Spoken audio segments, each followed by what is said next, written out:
Estamos de regreso en Síntesis AM y mire, vamos a platicar con el doctor Roberto Fuentes. Él es profesor investigador de la Facultad de Economía y Relaciones Internacionales de la UABC en Tijuana y vamos a hablar de una encuesta nacional de ingresos y gastos en los hogares. Primeramente, pues es darnos una idea de lo que sucedió en el 2024, cuál es ese panorama, qué datos pueden ayudarnos a entender lo que sucede en nuestro país.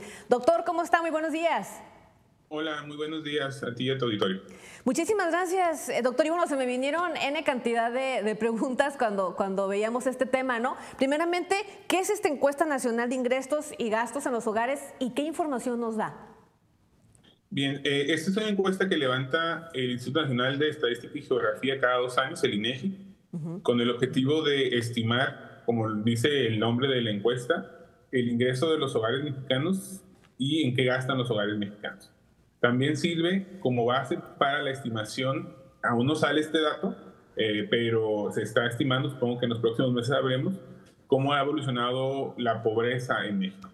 Es una encuesta que es estadísticamente significativa a nivel nacional y por entidad federativa, lo que nos ayuda a entender cómo se comportan los estados y cómo se comporta todo el país. Le preguntan, entre otras cosas, en qué trabajan, de dónde reciben su ingreso y en qué lo gastan, ¿no? Y nos ayuda a entender las dinámicas tanto de ingreso, por supuesto, como de consumo de los mexicanos, que también sirve eventualmente para calcular los ponderadores del índice inflacionario, el INPC, ¿no? El Índice Nacional de Precios al Consumidor.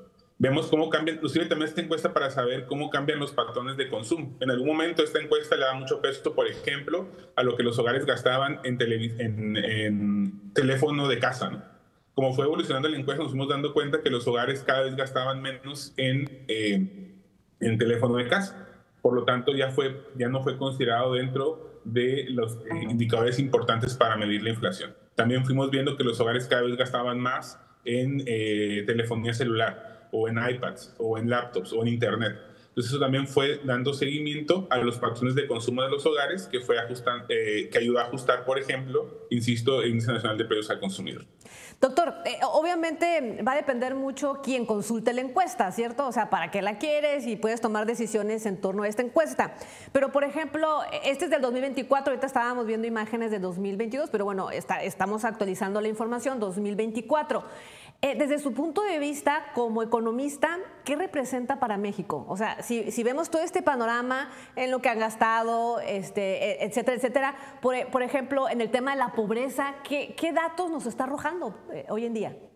Le voy a poner primero el dato nacional del ingreso trimestral por hogar. Los publican, ese es el dato que publican, ¿no? Los ingresos trimestrales por hogar, es decir, se suman todos los ingresos de las personas que en ese hogar trabajan al trimestre. Y en México el dato para 2024 es que, insisto, el ingreso trimestral por hogar es de 77,804 pesos, que esto representa un incremento con respecto a los 70,391 de 2022, un incremento más o menos de 10.6% en el ingreso trimestral por hogar. La encuesta nos permite ver de dónde viene este incremento, ¿no? ¿Qué de los componentes del ingreso corriente del hogar hizo que aumentara o disminuyera? En este caso aumentó. Y lo que observamos es que de este incremento hay un componente que tiene que ver con el ingreso del trabajo, es decir, lo que las personas trabajan o reciben por el trabajo, ayudó en 10.6%. Ese componente se incrementó en estos 2 años, 10.6%. Algunos se puede argumentar o justificar a partir del incremento del salario mínimo. O sea, estamos viendo un reflejo de las políticas públicas, del éxito o del fracaso de las políticas públicas. En efecto, a nivel nacional, el ingreso proveniente del trabajo se incrementó en 10.6%. Pero también vemos que en promedio un hogar en México recibe 27% más de transferencias por parte del gobierno. Entonces ahí estamos viendo también la política pública, ¿no? Que tiene que ver con las becas y transferencias directas del gobierno a los hogares. Esos dos componentes son los que ayudaron que en el agregado el ingreso pasara de 70 a 77,000 pesos en 2 años. En Baja California también nos sirve para ver en qué estados del país los ingresos son más altos. Ese es el promedio nacional, ¿no? 77,000 pesos al trimestre. En Baja California, ese ingreso, igual, insisto, trimestral, por hogar, donde se suman todos los ingresos de las personas en ese hogar que trabajan o que perciben ingreso, porque puede ser que no trabajen, pero reciben una beca, todos esos ingresos se suman, ¿no? Es de 101,000 pesos al trimestre, ¿no? Que en términos comparativos con 2022, donde el ingreso reportado era de 98,000 pesos. La encuesta también te dice si esas variaciones son o no estadísticamente significativas. Como es una encuesta, pues tiene márgenes de error. Lo que dice para Baja California es que a pesar de que evidentemente el numerito 101,000 es mayor a 98,000, lo que te dice la encuesta es que esa diferencia no es estadísticamente significativa. Entonces, para términos prácticos, no podemos decir que el ingreso en estos 2 años en Baja California se incrementó. Sin embargo, sigue siendo el cuarto ingreso más alto del país. Un hogar en Baja California ocupa el 4º lugar a nivel nacional en términos de ingreso. También algo importante para mencionar es que esta encuesta divide a los hogares por lo que se llaman deciles, ¿no? Agarra todos los hogares y los acomoda, de menor ingreso hasta el mayor ingreso, y los divide en 10 partes iguales. Y lo que se observa en Baja California es que si bien en el agregado pareciera que no hay un incremento o disminución del ingreso, es decir, que nos mantenemos igual que en 2022, lo que sí se observa es que en los deciles más bajos, es decir, en los hogares de ingresos más bajos, sí hay un incremento. En el primer decil, por ejemplo, hay un incremento estadísticamente significativo del 20%, en el segundo de 13.4%, en el tercero de 9.3%, en el cuarto de 7.3% y en el quinto decil 4.8%. Es decir, el 50% de los hogares en la base de la pirámide con los ingresos más bajos sí muestran un incremento significativo de 2022 a 2024. No así los hogares que están en el decil del 6 al 10, ¿no?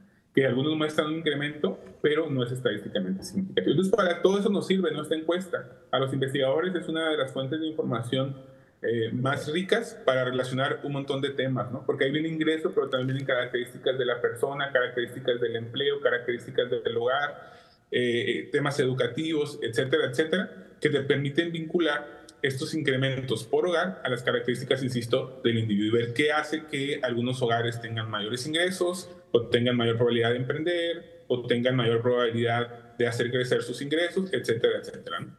Exacto. Doctor, por último, ¿afecta, por ejemplo, en calificadoras, por decir internacionales, en el tema pues, de inversiones, etcétera, este tipo de encuestas, doctor? Yo creo que no creo que afecte, sobre todo probablemente podrían tal vez estimar el tamaño del mercado por entidad federativa, ¿no? Si yo quiero, por ejemplo, si yo fuera una empresa, ¿no? Y quisiera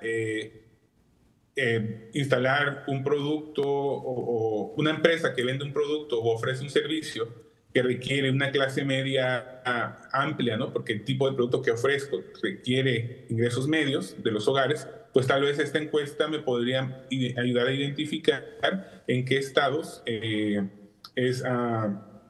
sería más probable que fuera exitosa mi empresa. También, ¿no? Si yo reviso los patrones de consumo, ¿no? de los estados, podría también identificar si en ese hogar se consume o no el producto o en qué proporción del total del ingreso se destina al consumo de este producto, y podría ayudarme, ¿no? A entender. También en términos de calificadora no creo que sea tan relevante porque no mide directamente los ingresos del estado. Podría uno inferir, ¿no? Que si en un estado el hogar tiene ingresos más altos, pues significa que paga más impuestos, pero no necesariamente hay una relación directa con los ingresos del estado, ¿no? Ya sea, me refiero al estado a nivel estatal o a nivel federal. Entonces, no veo que sea una relación directa con tema de calificadoras, pero sí tal vez en planeación de expansión o nuevos mercados para las empresas, ¿no? Exacto. Doctor, por último, la pregunta obligada, ¿no? De pronto hay estudios que arrojan que una familia aproximadamente necesita entre 25,000 y 30,000 pesos para subsistir. ¿Usted qué opina? ¿Hay encuestas que estén hablando cuánto se necesita realmente para lo básico en una familia mexicana? Le puedo hablar un poco más de Baja California, ¿no? Porque aquí tengo justo Claro. la tabla. El tema con los promedios, y siempre es algo que se está consciente cuando se habla de promedios, que ocultan mucha información. Si yo le digo a usted en este momento, el ingreso promedio trimestral por hogar es de 101,000 pesos. Tal vez alguien que nos está escuchando ahorita en su programa hace cuentas y dice, no, para nada, eso está muy alejado de mi realidad, ¿no? Ya sea porque mi ingreso es está muy por encima o está muy por debajo de ese promedio. Por eso es importante los deciles. En Baja California, el decil más bajo, acuérdense, el promedio es 101,000, pero el 10% de los hogares con ingresos más bajos en Baja California tienen un ingreso apenas de 29,000 pesos. Entonces es básicamente 3 veces menos que el promedio. Y si lo llevamos a mensual, estamos hablando de algo así como 10,000 pesos mensuales. Y si lo llevamos por individuo, ¿no? Que normalmente hay 2 personas que trabajan en un hogar, estamos hablando de 5,000 pesos al mes. Es un ingreso muy bajo, ¿no? Sí, un incremento de 20%, pero inclusive conserva, a pesar de ese incremento de doble dígito, sigue siendo muy bajo. Sin embargo, si vamos al otro extremo de la distribución, en el decil más alto del ingreso, tenemos que un hogar en promedio del décimo decil, en promedio gana 263,000 pesos, es decir, 2.6 veces más que el promedio del Estado. Entonces, es complicado. Justamente lo que sigue es contrastar en la medición de la pobreza, que aún no sale, pero seguramente pronto va a salir. Es decir, que cuántos hogares con el ingreso que tienen les alcanzan para cubrir sus necesidades básicas. Y en esa estimación estamos esperándola, ¿no?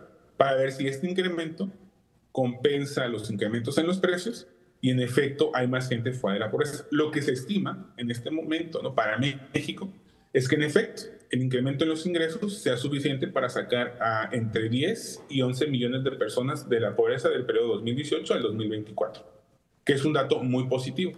Pero todavía estamos, insisto, a la espera. Ya hay algunos organismos internacionales que han estimado que por ahí va a ir el dato, pero estamos a la espera de